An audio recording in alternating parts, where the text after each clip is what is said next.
On Mother's Day, my daughter gave her mother-in-law a diamond necklace worth $250,000. I got a rent bill. I smiled, nodded, and handed out the dessert like a good guest in my own daughter's house. But inside, something broke. 3 decades of sacrifice, of raising her alone after her father passed, had been reduced to a number on paper. That night, I left without a word. But I didn't leave empty-handed, because what they never knew was what I had kept hidden all these years. The waiter poured champagne into tall glasses, while the sunlight poured through the windows of the coastal dining room. White linens, soft music, silver cutlery. Harper had spared no expense booking the private room. The Mother's Day brunch, she called it. Family only. Elegant. Special. Scott raised his glass first, smiling like a man who knew how to smile in front of money. Harper beamed beside him. Their son, Liam, played with the folded napkin in his lap. I sat across the table, between two empty chairs, the third place always forgotten. When the toast ended, Harper stood up with theatrical grace, holding a small velvet box in her manicured hand. "This is for the woman who raised me like her own," she said, turning to her mother-in-law. The woman smiled, reached across the table, and opened the box with practiced delight. Inside was a necklace. Platinum. Oval-cut diamonds. The kind of piece that didn't whisper wealth. It shouted it. $250,000. I would learn the price later.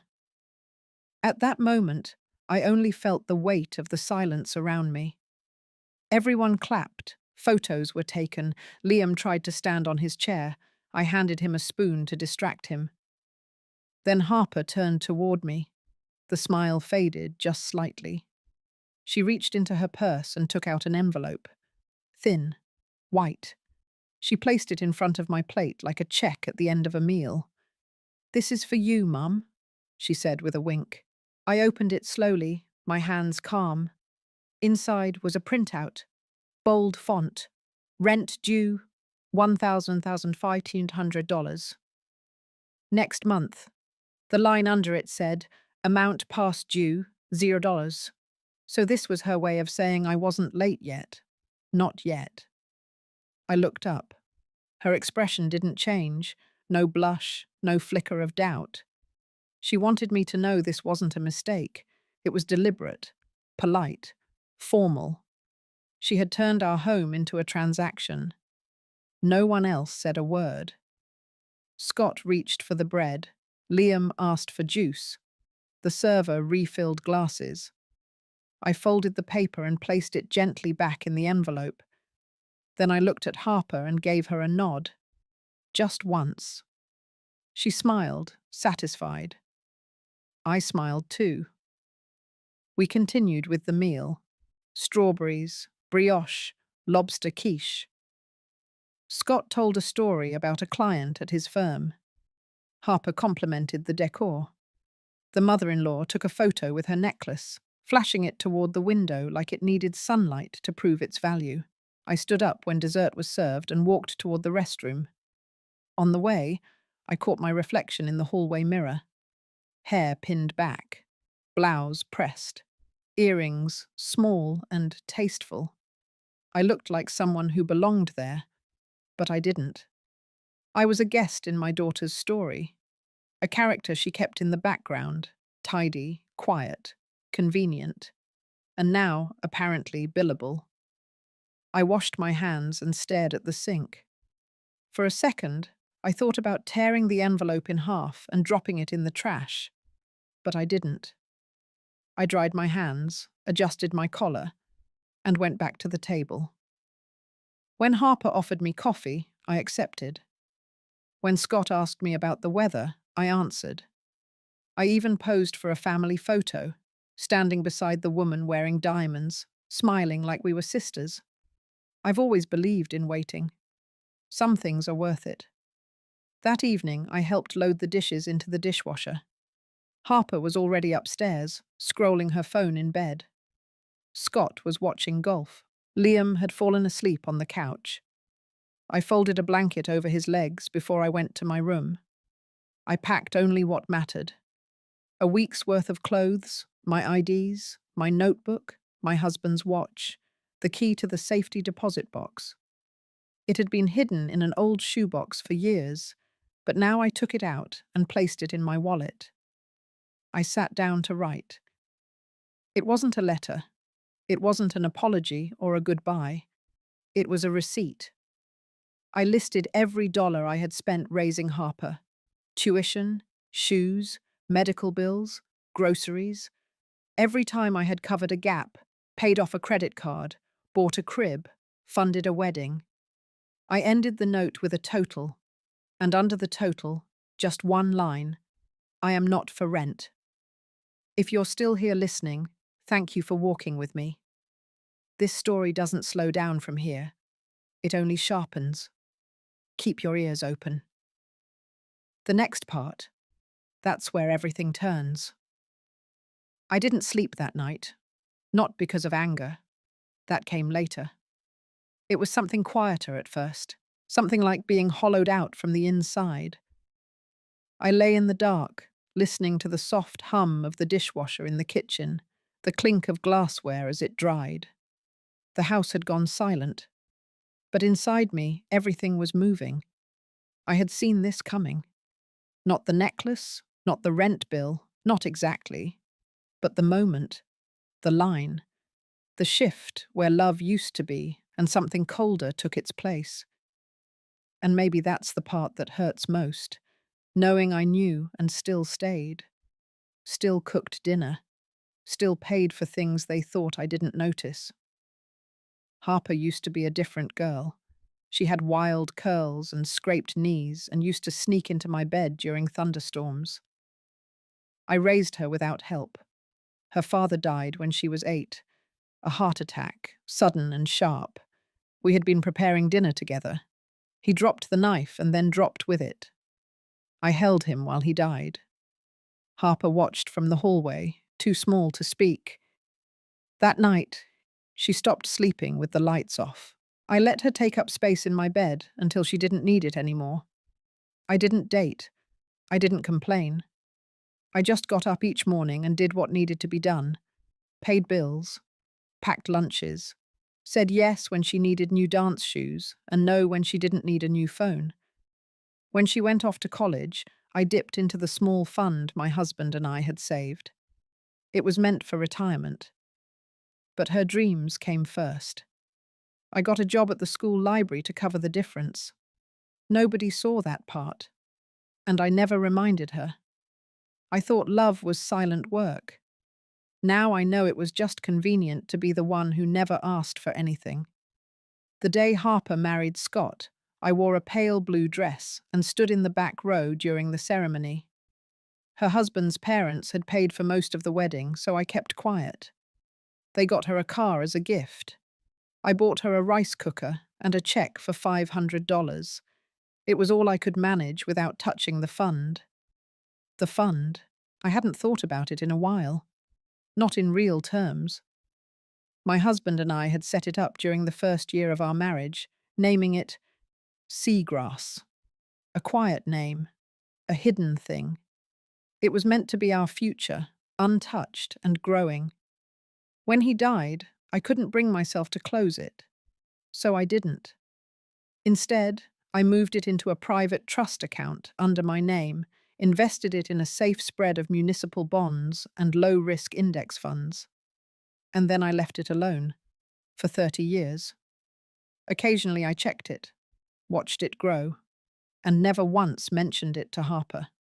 She thought I had nothing. That was the game, wasn't it? Keep me dependent, manageable. A woman without resources was easy to push around. It had worked for a long time. I had played the part so well I started to believe it. That I was just the old woman in the back room. That I owed them for taking me in. That it made sense to be charged rent in a home I helped build. But the thing about silence is, it has weight. And one day, it shifts. By the time the sun rose, I had packed everything that mattered into a single overnight bag.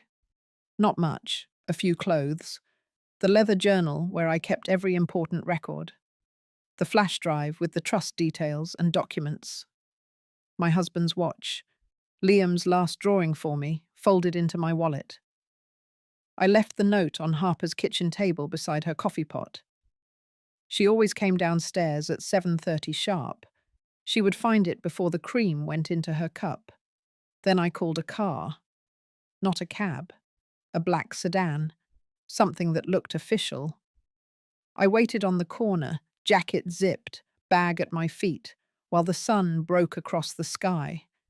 It was a quiet morning, fresh, like the kind of air you breathe the day after a storm. The driver asked where I was headed. I gave him the address of the bank first. I had an appointment with the manager to update access on the trust account. I hadn't seen that man in over a decade, but when I walked in, he rose to greet me like I was royalty. "Mrs. Whitford, we've been keeping Seagrass in good shape for you." Yes, they had. After that, I asked to speak with the bank's legal department. Then I called someone I hadn't spoken to in years. His name was Thomas Ellery, my husband's oldest friend.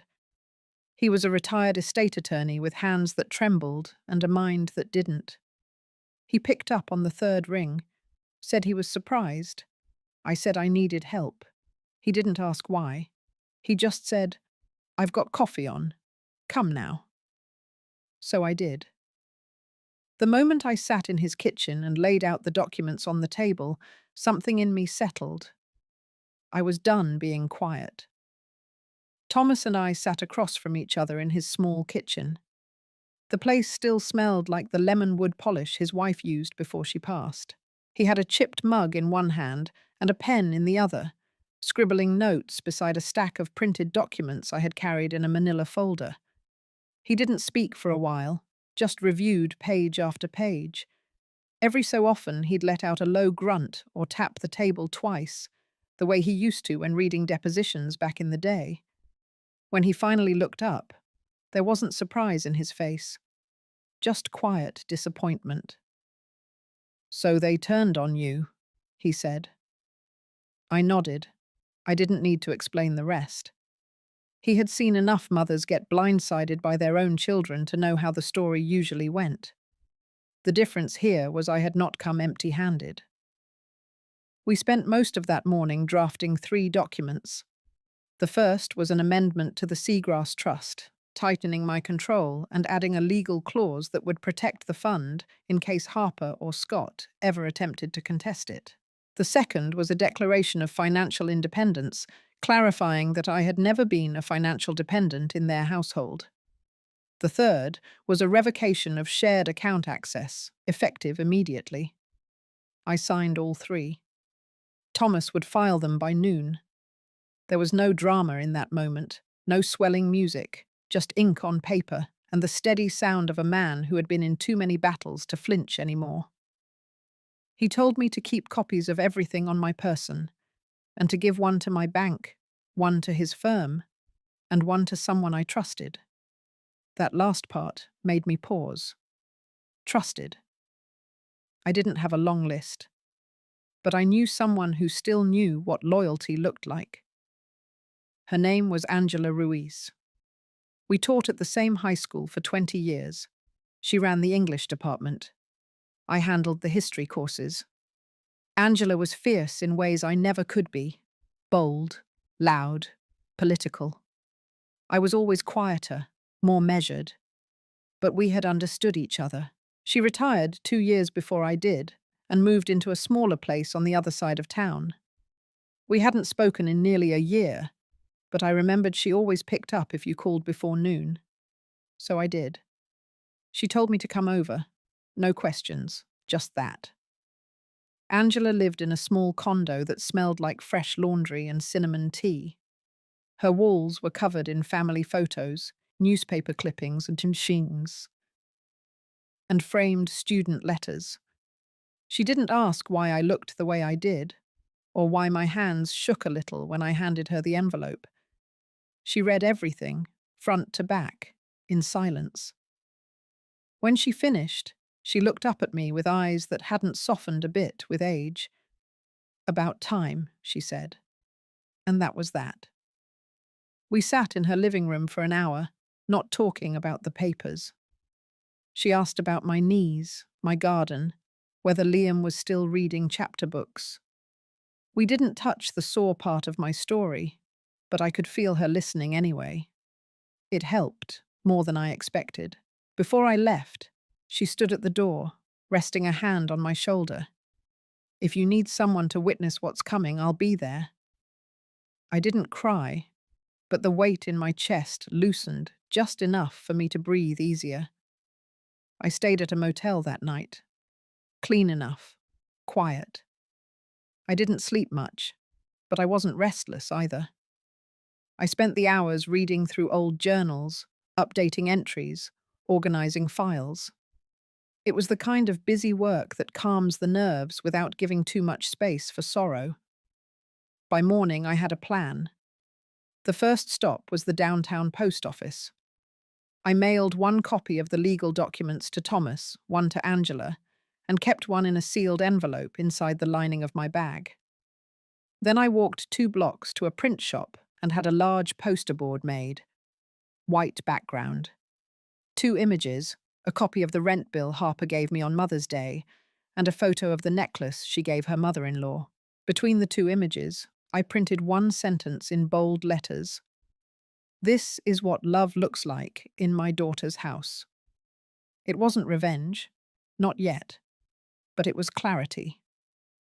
The next thing I did was walk into the Lakefield Event Center and ask to speak to the front desk coordinator. The woman was polite. She assumed I was asking about a party. I asked instead if she had the guest list for the upcoming leadership gala, where Scott was scheduled to be recognized. She hesitated. I told her I used to work in public education and was invited as an alumna by one of the donors. She didn't press. She checked the list and confirmed that Scott and Harper were among the honorees. I asked if I could buy a single guest ticket. She looked unsure, but I placed 5 crisp bills on the counter. She nodded, wrote my name down, and handed me an envelope. 2 days. That's all the time I had. I spent those 2 days preparing, but not with rage. I wasn't interested in tantrums. I was interested in something that stuck. Something that made people see the truth I had been carrying like a shadow. The day of the gala, I dressed in navy blue. Simple, but clean. I wore a pair of heels I hadn't touched in years. They pinched, but I didn't mind. I pinned my hair back and wore my husband's watch. Not as jewelry, as reminder. I arrived 5 minutes before the event started. Angela was already there, waiting in the far corner of the lobby, sipping sparkling water. She raised her glass to me without a word. I walked in slowly, sat near the back, waited for my moment. And when it came, I didn't hesitate. I stood. I walked forward. And I carried the truth with me. Not in my voice, but in my hands. 2 days was not much time, but when you have nothing left to lose, you move differently. My steps were quicker, my mind sharper. I had no room for second guessing. Everything I needed to know had already been revealed. They had shown me who they were. Now it was my turn to show them who I had always been. The morning after I purchased the ticket to the gala, I went straight to the courthouse. Not to file anything just yet, but to meet a young woman named Rachel Dean. Thomas had connected me to her. She worked in estate litigation, a new name in legal circles, but with a reputation for getting results without noise. She greeted me with a calm nod and a legal pad in hand. We met in a small corner of a coffee shop across from the clerk's office. I explained the situation clearly and simply. The trust, the unauthorized withdrawals, the printed rent bill, the pattern of financial manipulation. I slid over the folder Thomas and I had prepared. Rachel read through the pages like someone used to parsing through deception. and when she was done, she gave a single nod. "I can work with this," she said. She outlined a preliminary plan. First, we'd issue a formal revocation of shared financial authority on all co-owned accounts. That would trigger an immediate freeze and require bank authentication for any future withdrawals. Second, she would send a formal notice of intent to investigate financial elder abuse directed to both Harper and Scott. It wouldn't be public yet, but it would make them nervous. That was the point. Pressure revealed character. While Rachel began drafting paperwork, I returned to the bank to initiate a title request. Harper and Scott had persuaded me 2 years ago to co-sign on a line of credit for home renovations. They said it was just a formality, that I wouldn't be responsible for anything, that the house would stay in their name. They had lied. What I discovered from the bank officer left no room for confusion. My name was listed not as guarantor, but as joint title holder. Worse, I had unknowingly signed a clause allowing them to borrow against the property value using my portion of equity as collateral. I had signed it during a family cookout, back when Scott had slid documents across the table with a glass of iced tea. Just a quick signature, he had said. Nothing binding. Harper had smiled. I remembered that moment now, the casual deception, the way they had made me feel silly for asking questions. And I remembered what followed weeks later, when I started noticing things. An outdoor kitchen that wasn't budgeted for, a second car parked in their driveway. I should have asked more. I should have demanded to see the paperwork. But guilt is a quiet trap. It tells you to sit down, to stay agreeable, to be grateful. Not anymore. With Thomas's guidance, I began the process of purchasing their remaining mortgage debt. It wasn't complicated. Their credit had slipped in the last year, and the bank was eager to offload risky loans. With money from Seagrass, I placed an anonymous offer through a secondary lender. Within hours, I was the holder of the note on their house. It wasn't revenge, it was leverage. By the next morning, everything was in motion. Rachel had overnighted the notices to their residents, signature required. The bank had frozen the joint accounts. The title reassignment request had been logged.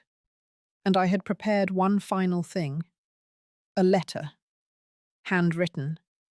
Not to them, but to Liam. It was short. I told him I was okay, that sometimes adults had to do hard things to protect themselves, that he was loved, and none of what was happening had anything to do with him.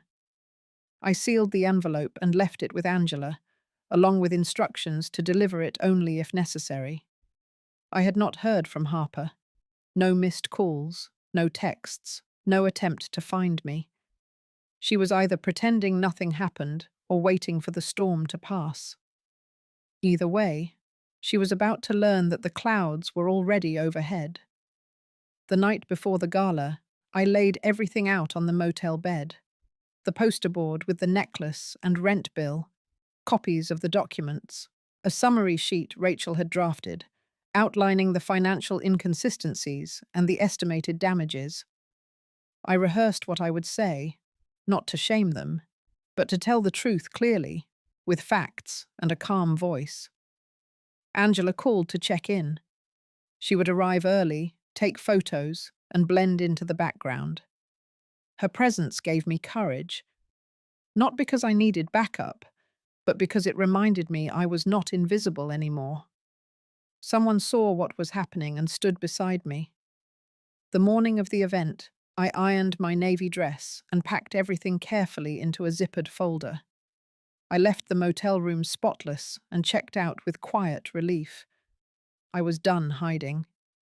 At the Lakefield Event Center, the parking lot was already full. A valet in a tuxedo opened my door and offered an arm. I declined. I had carried myself through worse. I could walk into this, too. Inside, the lobby was golden with chandelier light. People moved in clusters, wine glasses in hand, name tags flashing. Scott stood near the front, surrounded by colleagues. Harper was at his side, laughing too loud. She wore a silver dress and a smile that didn't reach her eyes.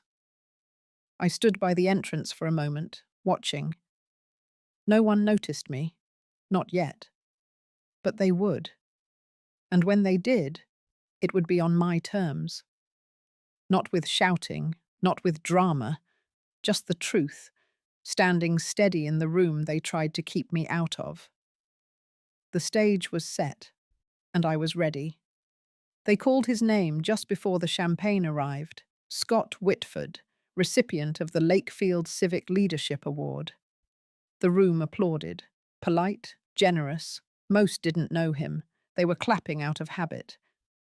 Harper leaned over and kissed his cheek as he stood. She smoothed his lapel like a campaign manager prepping a candidate. He smiled, nodded to the audience, and walked toward the podium with that slow, rehearsed confidence he had always carried. I waited until he adjusted the microphone, waited until the room quieted. Then I stood, not fast, not angry, just steady.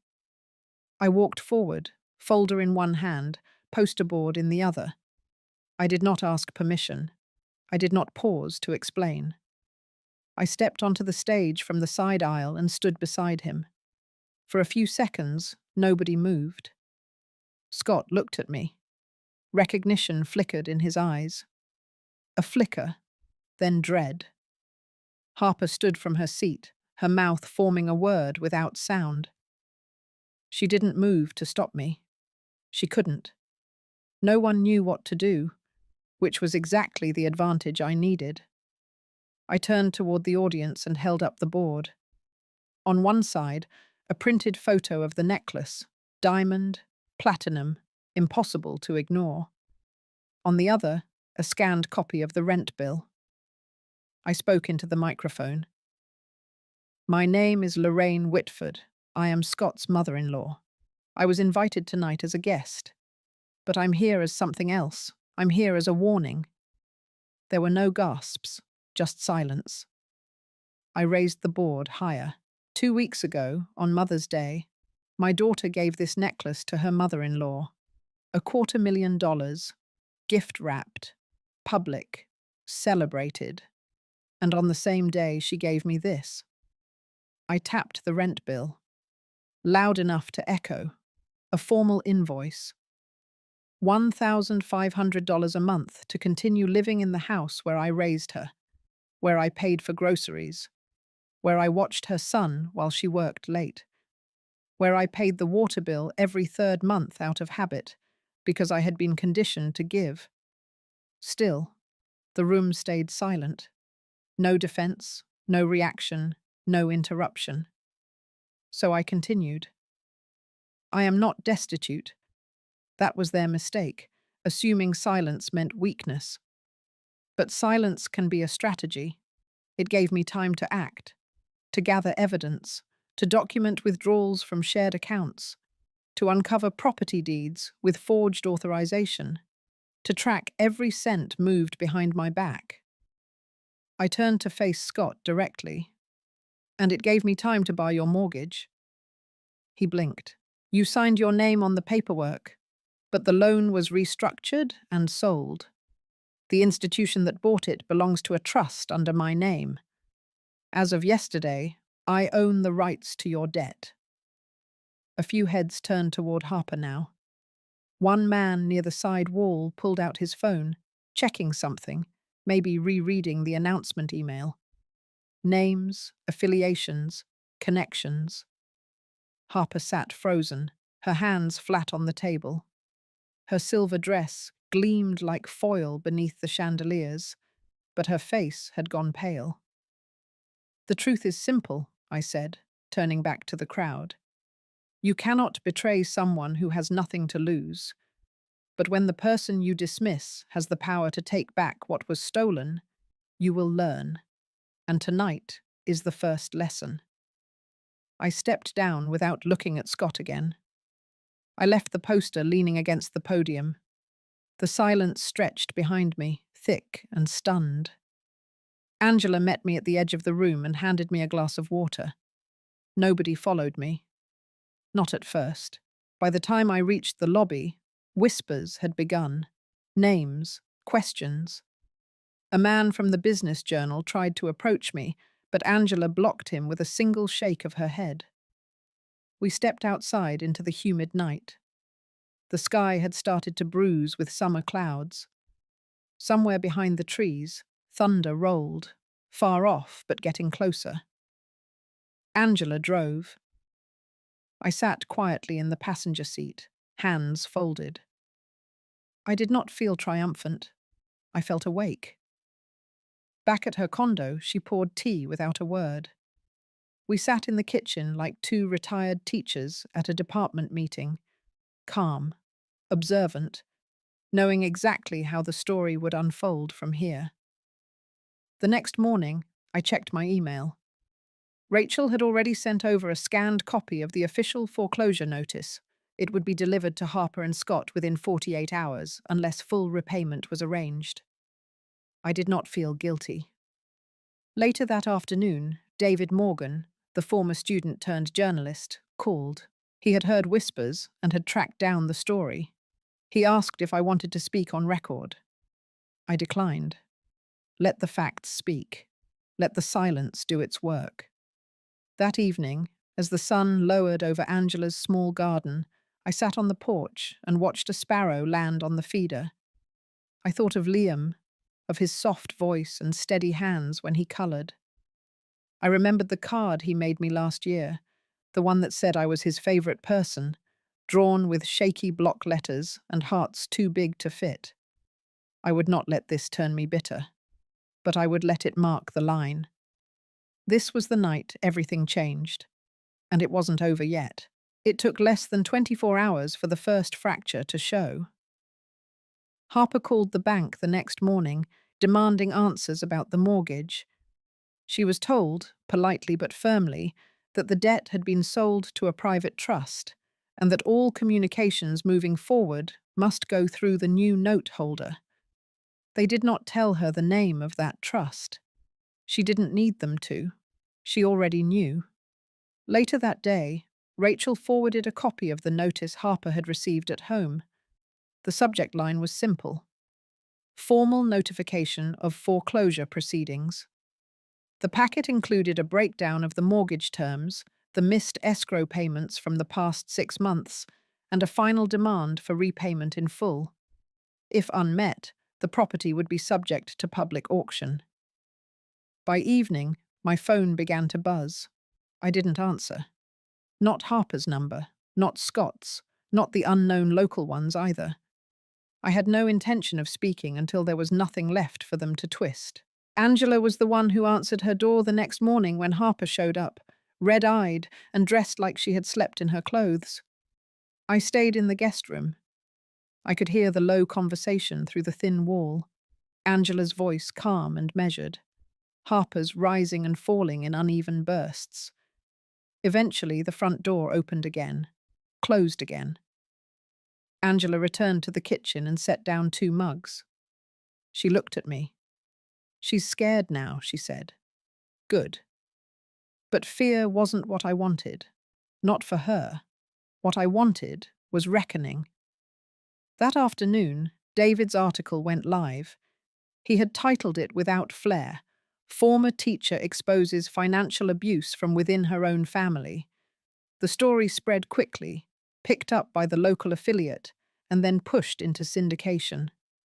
It wasn't the kind of piece that trended, but it was the kind that stayed in people's minds. Quiet, haunting, true. David had stuck to the facts, the rent bill, the shared accounts, the forgery on the second mortgage document. He quoted Rachel as a legal expert and Thomas as a character witness. He mentioned my 40 years in public education and my volunteer work in literacy programs. He let the contrast speak for itself. What kind of daughter tries to evict the mother who raised her? Within hours, Harper's inbox was flooded. The board where she worked released a statement saying they were reviewing the situation internally. Scott's firm quietly removed his name from the website. By sundown, they had both gone completely silent online. I didn't celebrate. I didn't smile. I made dinner with Angela, peeled carrots, listened to a jazz record she played on a dusty old speaker. We ate in silence. The air outside had shifted. Storms were moving in. Around 10 that night, my phone rang again. This time, it was a number I recognized. David. I picked up. He spoke carefully. A woman had contacted him that afternoon, said her name was Celia, that she used to work with Harper on a community housing committee, said she had information. I told David to listen, but not to act. Not yet. The next morning, Celia called Rachel directly. I sat beside her at the law office, listening to the speakerphone. Celia's voice was steady, but tired. She told us that Harper had used my name not just on the second mortgage, but also to co-sign a small business loan 3 years earlier. That loan had gone into default. She had proof. Copies of the paperwork, emails, a text exchange where Harper joked about having a signature no one would question. Rachel asked her to send everything. She did. The moment I saw the signature, I knew it wasn't mine. It was close enough to pass. But the loops were too sharp, the pressure uneven. Harper used to mimic my handwriting when she was younger. It used to make me laugh. Not now. Rachel leaned back and exhaled. This was no longer just about real estate. It was fraud, identity misuse, possibly even wire fraud, depending on how the funds were processed. She told me she would prepare a report and send it to the state attorney's office by the end of the week. I nodded, not out of satisfaction, out of inevitability. Later that day, I took a walk around Angela's block. Just me and the wind, a grey sky pressing down. My knees ached, my ankles were swollen, but I walked anyway. I thought about the years I spent absorbing everything, the comments, the small exclusions, the dismissive tones, the empty holidays. How many women like me were doing the same thing every day, in silence? I had never wanted to be seen like this. But now that I was, I understood the power of visibility. Back at the house, Rachel called again. There was more. Celia had remembered something else. A file. A reimbursement request Harper had filed on behalf of the committee. The expense wasn't outrageous, but the receipt attached was mine. My actual handwriting, a scanned copy of a grocery list I had made years ago, cut and repurposed to justify a $400 claim. Rachel was quiet after sharing that detail. So was I. This was no longer emotional betrayal. This was criminal pattern. I stood at the kitchen counter and made a cup of tea with Angela watching me. "This will get worse before it gets better," I said. Angela didn't blink. Let it. The wind outside picked up, the kind that snapped branches and rattled fences. I looked out the window and saw the neighbor's flag twisting in circles. I wasn't just in a storm now. I had become it. And I wasn't done. Not yet. 3 days passed like water under ice. Still, but tense. I moved quietly through Angela's home, almost like a guest in a museum, each step soft, each sound deliberate. I answered no calls. I read no emails. Every morning, Rachel updated me by phone, her voice calm but tighter each day. Every night, Angela made a pot of tea, the same cinnamon-spiced blend I used to serve during autumn parent conferences. But the quiet didn't mean nothing was happening. Quite the opposite. The state attorney's office had acknowledged receipt of Rachel's file. Fraud, forgery, falsified loan documents, misuse of identity, possible abuse of power within a non-profit advisory role. Celia's testimony was being evaluated. Thomas, who had returned from his cabin in Idaho, submitted a signed affidavit verifying the moment he saw Harper forge my signature back in June.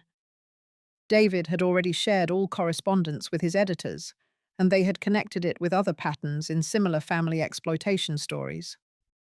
I wasn't the first mother to be betrayed by her child, but I would not go down as just another forgotten one.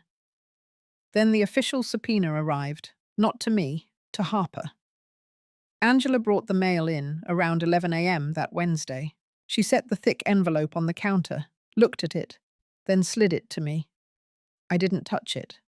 I didn't have to. That afternoon, Scott called Angela's landline.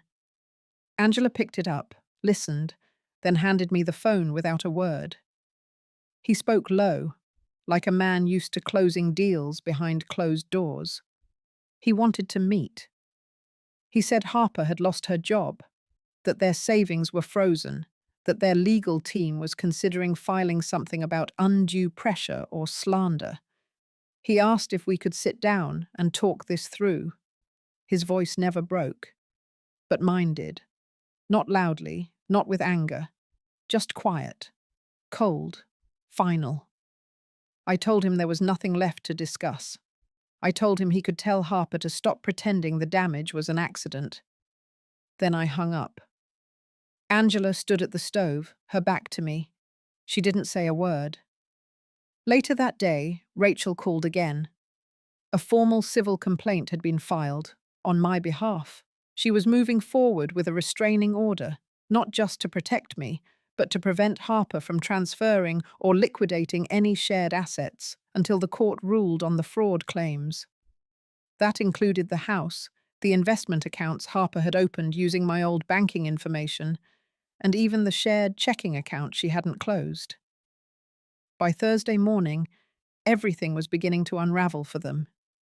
Angela and I sat by the window drinking tea, watching as dark clouds formed over the hills. I felt no joy. I felt nothing at all, really. Just a strange clarity, like cold light hitting a dirty mirror. That evening, someone knocked. It was Rachel. She had come in person, holding a printed document in her hands, her briefcase slung low at her side. She sat across from me and unfolded the paper. It was another notarized statement, but not from a witness. It was from my late husband's former accountant. He had been the one who helped my husband draw up our joint retirement plan back in the early 2000s. He had records, investment distributions, handwritten instructions my husband left for how and when the funds should be released. Rachel had reached out on a hunch, and he had responded immediately. The document revealed something I hadn't known. Before passing, my husband had authorized a final transfer into a trust fund, intended solely for me, under the condition that it remain untouched unless I personally signed for it. The amount was larger than I expected. $3.2 million. Rachel looked me in the eye. "They've been trying to bleed you dry," she said, "but they didn't know this existed. It was buried deep. He must have done it in secret. Maybe he saw something coming." I sat back in the chair, my palms flat on my lap, not shaking, not frozen, just still. It was the first time in weeks I had felt anything close to safe. That night, I didn't sleep. I walked the hallway from guest room to living room, pausing by the old bookshelf where Angela kept family photos and dusty novels. I thought about the choices my husband made. Quiet choices. Protective ones. The kind no one noticed until the crisis came. Maybe he had seen the way Harper shifted her tone when she was cornered.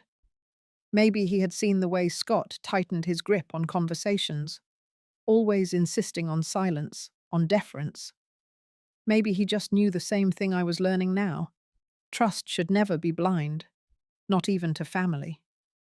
The next morning, I began to write. Not for the lawyers, not for the media, for myself. A letter, to Harper, not to forgive, but to tell her that I was finished letting her live in my shadow while dragging my name through the dirt. that whatever stories she had told herself to justify using me as a stepping stone would collapse now, that the woman she tried to silence was the one who raised her to speak in the first place. And I ended that letter with one line: "You mistook my kindness for weakness. You won't do it again." I folded the page, set it aside. Then I called Rachel. I told her I was ready for court, because this wasn't just about getting my money back. It was about getting myself back, my name, my voice, my place in the world I had helped build. The storm hadn't ended, but now I was the one walking straight into it, not hiding, not flinching, not anymore. The courthouse sat quiet beneath a sheet of grey sky, as if even the weather understood the weight of what was about to unfold inside. I arrived early. Angela insisted on driving me, though she barely said a word the whole way there. Her hand gripped the wheel like she was holding back 1,000 things she didn't want to speak into existence. Rachel was already waiting at the entrance, her briefcase in one hand, a manila folder in the other. She greeted me with a nod, not a smile, and I appreciated that. No false cheer. No unnecessary pep talk. Just presence, steady and sharp. Inside the building, everything smelled like old paper and coffee burned 2 hours too long. A security guard waved us through. Rachel led me toward the courtroom, her heels clicking across the tile like a metronome counting down to something irreversible. We didn't sit with the public. She guided me to a small conference room off to the side. There, on the table, were printouts, charts, photos, a timeline of transactions, a copy of the trust documents, my signature from the falsified rental agreement, and the real one I had signed a year before. Beside that, a copy of the letter I wrote Harper. Rachel had included it as a statement of impact. I hadn't expected that. Minutes later, the opposing team entered. Harper wasn't with them yet, but Scott was. He looked thinner, paler. His usual confidence was dulled, like a blade worn down from too many reckless cuts. He nodded at me, tight-lipped. I did not return the gesture. Harper arrived exactly on time. Hair perfectly styled, clothes just formal enough to look composed but not desperate. She didn't glance at me, didn't even scan the room. She kept her eyes on her lawyer and never once acknowledged I was sitting less than 15 feet away. It was a bench trial, no jury, just the judge, our statements, and the weight of evidence. Rachel opened with clarity, moving through the timeline of events with precision. She didn't embellish. She didn't dramatize. She laid out the financials, the forged signatures, the misuse of power. She introduced testimony from Thomas, from Celia, even a recorded conversation Harper had once left on a voicemail by accident. In it, she had spoken to someone about transferring funds from one account to another, using my name as a formality. Then Rachel placed the trust documents on the table, and everything shifted. The judge leaned forward. Harper's attorney whispered in her ear. Harper stiffened. Scott sat frozen, his eyes fixed on the floor. Rachel explained that this trust had been sealed, protected under my husband's final instructions, that no one but me had legal access to the funds, that Harper had tried, unsuccessfully, to gain access 3 months prior under the guise of power of attorney, which she did not have. Rachel didn't have to raise her voice. The facts shouted for themselves. Then came Harper's turn.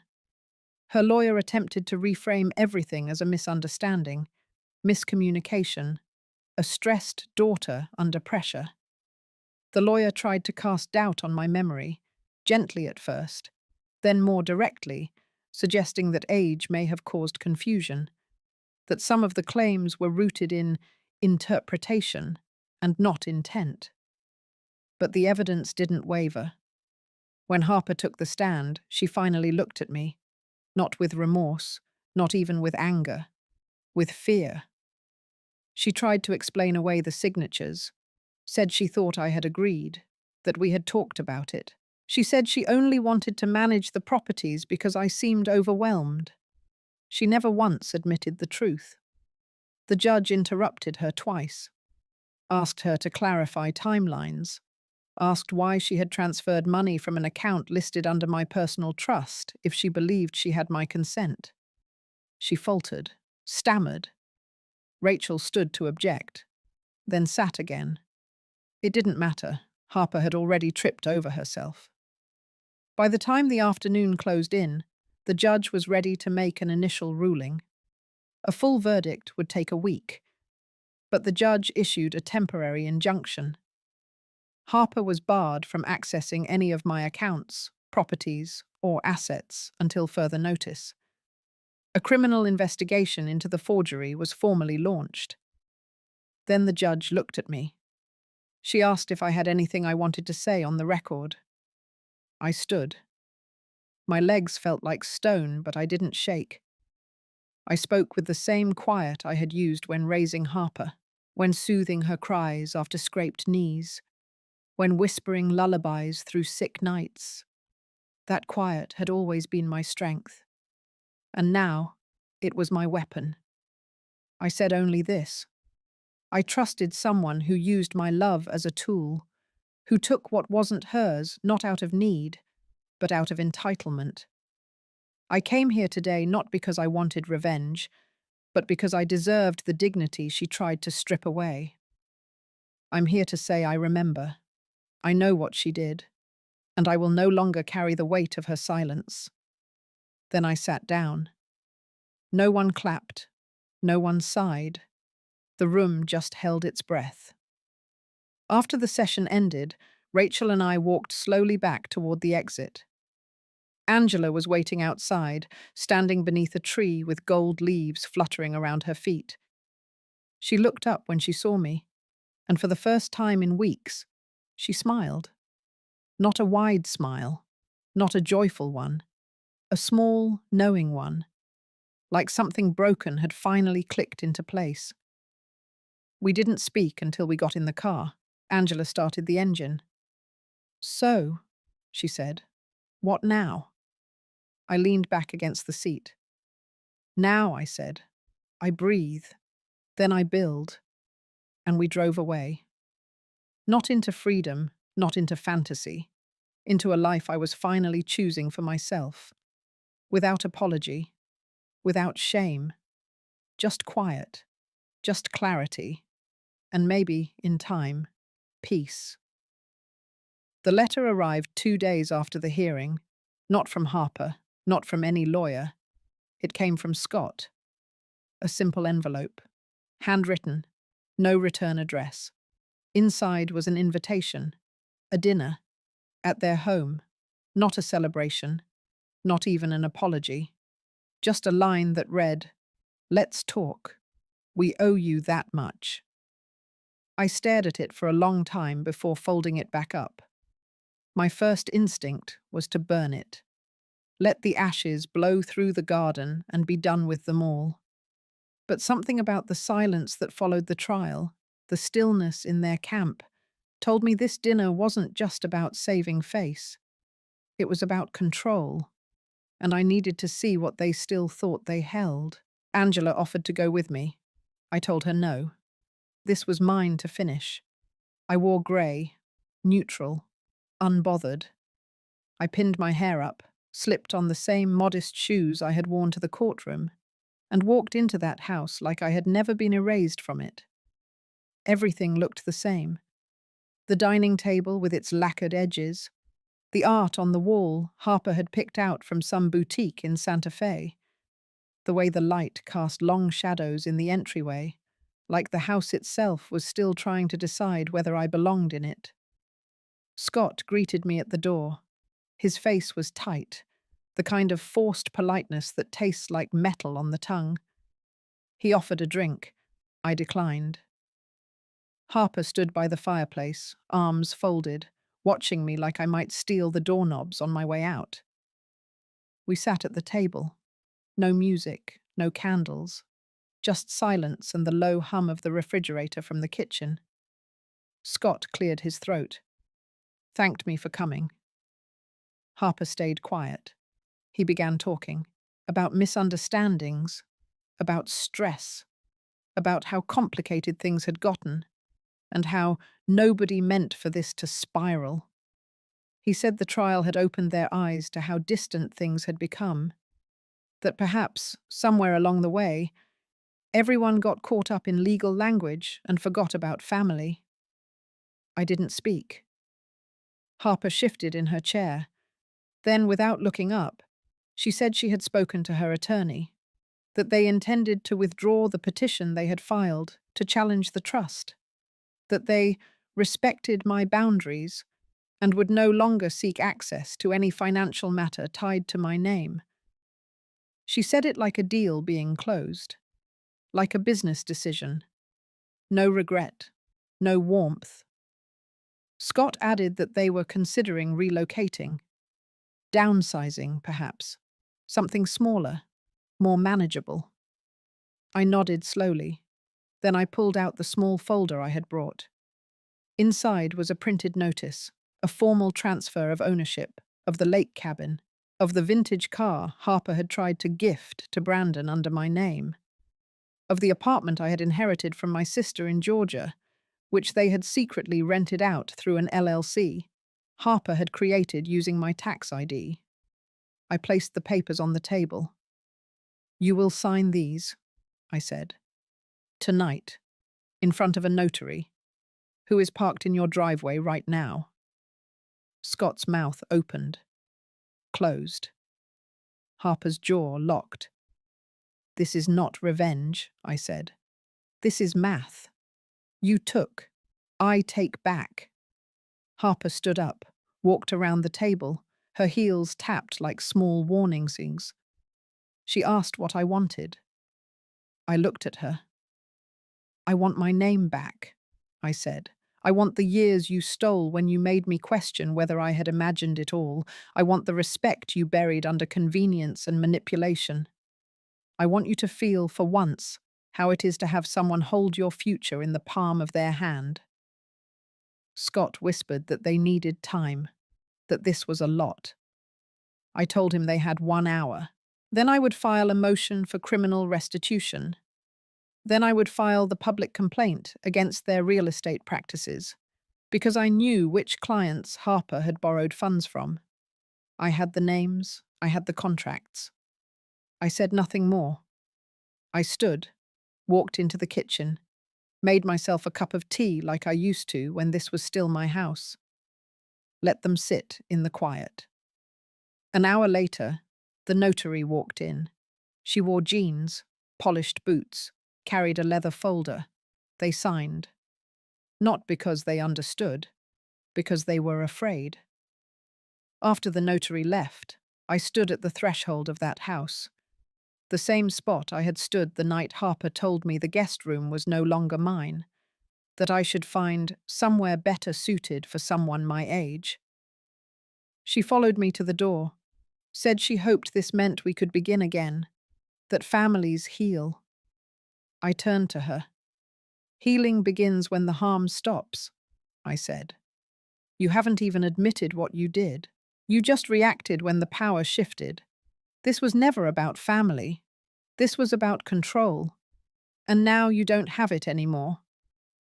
I walked to the car, sat inside, let my fingers shake just once before I started the engine.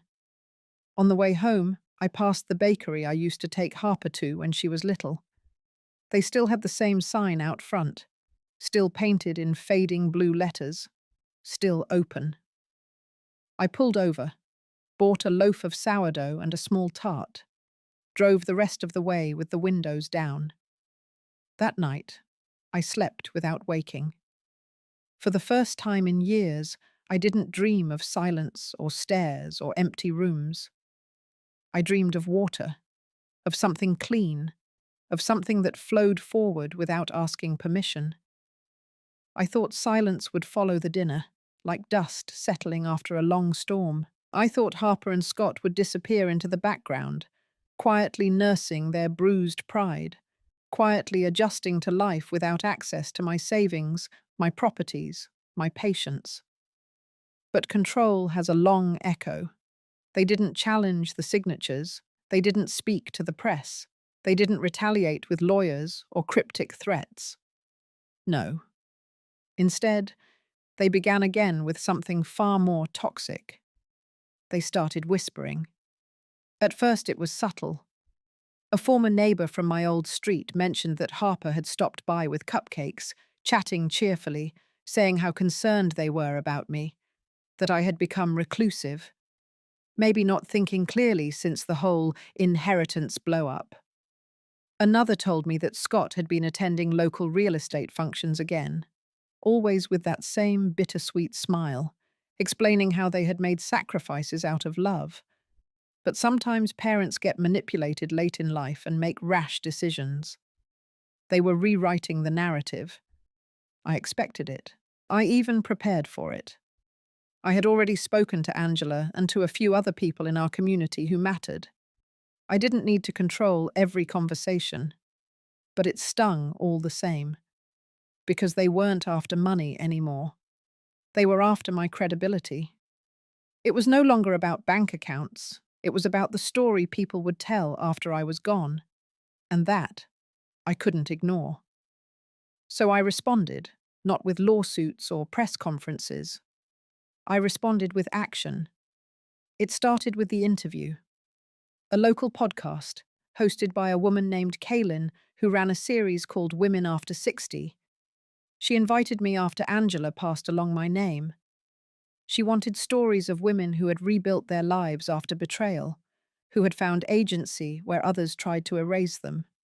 She didn't want scandal. She wanted truth. We sat in a small studio with soft chairs and too many cables. She asked questions gently. I answered plainly. I didn't name Harper. I didn't describe courtrooms or documents. I spoke of dignity, of how power is often taken in small, quiet ways, how it's not always the shouting that leaves the deepest scars. Sometimes it's the moments you're left out of the photo, or the document, or the room. The episode aired the following week. By the end of that month, 2 women came up to me at the market to thank me. One had just reclaimed her house from a son who had tricked her into transferring it. The other had started the process of creating a trust that couldn't be contested. They said they didn't know they were allowed to fight back. That was the moment it shifted for me. This wasn't just about my story. It was about the ripple it left behind. So I started writing. Not a memoir. I didn't need to chronicle every betrayal. I wrote small essays, short reflections. I joined a monthly women's circle hosted at the community library. I mentored a young woman, Cassandra, who had been raised by her grandmother and now worked as a paralegal. She told me, with misty eyes, that too many of the cases she saw were older women being coerced by relatives who smiled for the camera, but controlled everything behind it. I wasn't trying to become an activist. I just refused to be silent again. Meanwhile, Harper kept her distance. For a while. Then came the call. Blocked number, her voice tight. She asked if we could meet. I asked what for. She said she just wanted to talk. No lawyers, no documents, just mother and daughter. I agreed, but I chose the place. A small public garden, just off the highway. No cameras, no memories attached. She arrived in beige, always trying to look calm, collected. Her eyes were tired. She sat on the bench beside me, stiff, like she thought I might slap her with my purse. She said she had seen the podcast, that some people had called her, asking what I was talking about, that it was embarrassing. I told her embarrassment is a luxury. Try shame. Try erasure. She didn't respond. She said she wasn't proud of what she did, but that she had felt cornered, pressured, that Scott had pushed things further than she wanted, that Brandon needed the car, that she thought I would forgive. I always forgave. That was the line that broke the air in half. I stood up, looked at her with everything I hadn't said in years. You didn't need forgiveness, I said. You needed consequences. And now you've had them. She started to cry. It didn't shake me. She asked if I hated her. I didn't answer, because hate was too small a word, too hot, too quick. What I felt was colder, heavier. It was disappointment sealed in concrete. It was trust, buried beneath years of excuses. It was love, forced to adapt into something that looked like distance and sounded like silence. I left her there, on the bench, with the wind and her tears and the space between us. That night, I baked bread. Angela came over for dinner. We ate quietly, talked about books, watched the news, laughed at a segment where a dog stole a pizza from a picnic table. And for the first time in a long while, I felt steady. Not victorious, not angry, just steady. And I knew that was enough. It was a week after that garden meeting with Harper that I received the official envelope, stamped, delivered by courier. No return address, but the seal on the flap was enough. I didn't open it right away. I knew what it was.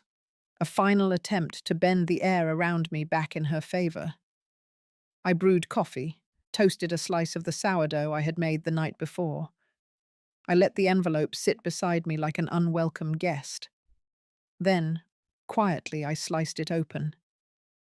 Inside was a notarized letter.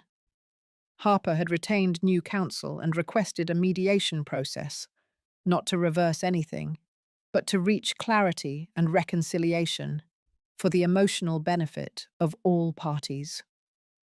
It was a trap dressed in sentiment. Mediation would have given her access again, to my time, to my decisions, to the private parts of my mind she no longer had keys to. It would have looked respectable, reasonable, civilized. It would have painted me, the mother, as the one unwilling to mend. I didn't call a lawyer. I didn't write a letter. I walked 3 blocks to the post office and sent the document back with one sentence scribbled beneath her printed request. Everything is already clear. There's nothing left to mediate. That was the last time Harper tried to take anything from me directly, but I knew something was still simmering. Scott had been quiet. Too quiet. Men like him don't sit in silence unless they're loading the next stone into a slingshot. Angela warned me that they were shopping for a new accountant, that Scott had been asking questions in the community about the date I had opened my charitable trust, about the legality of the amendment to my estate plan. It didn't scare me.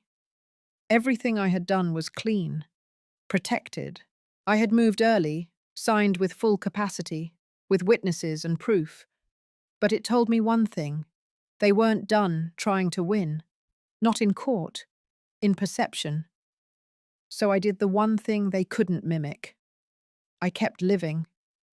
Angela and I organized a small event at the community center, an informal talk titled Planning with Dignity.